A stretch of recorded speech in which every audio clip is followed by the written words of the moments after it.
My amendment would reverse the illegal and immoral actions taken by President Trump and Secretary Collins that effectively revoked collective bargaining rights from thousands of VA employees. As we learned yesterday at my Oversight and Investigation Subcommittee hearing, the VA needs to do more, not less, to make the agency a place where people want to work and they want to grow their careers.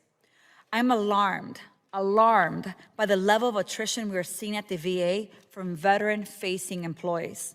Let me tell you a little bit more about that. Over 7,500 doctors, nurses, psychologists, claim examiners, and more have left the VA on their own volition since the beginning of the fiscal year. These are employees who could not partake in the deferred resignation program or early retirement. I want to be very clear that the employees who are leaving are not employees subject to the hiring freeze. Let me say that again. The employees who are leaving the VA are not employees subject to the hiring freeze. They are leaving on their own because under the leadership of Secretary Collins, the VA has become for them a hostile and toxic environment for its employees. The level of loss we're documenting is not sustainable if we intend to deliver the benefits and care our veterans have earned and they deserve. Furthermore, the loss of VA employees will impact the delivery of care and benefits for veterans, and it's already negatively impacting veterans' experience, regardless of what the Secretary continues to claim.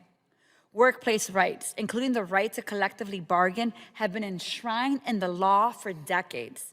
Unions make VA a better place to work and a better place for veterans to receive their care, period.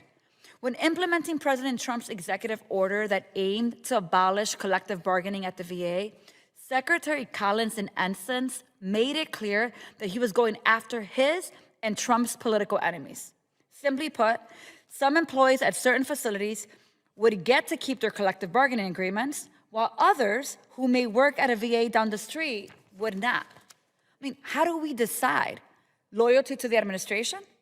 That is completely unacceptable and is just another way that this administration seeks to suppress resistance and dissent. Trump and his Justice Secretary Collins are deciding that the unions that dared challenge the president in court were to be stripped of their worker rights. The rights that I may add were enshrined in legislation by this Congress. I will not stand by while the rights of VA workers who show up day in and day out to care for our veterans are trampled on. I'm not going to stand by and watch the continued demonization and demoralization of the VA workforce.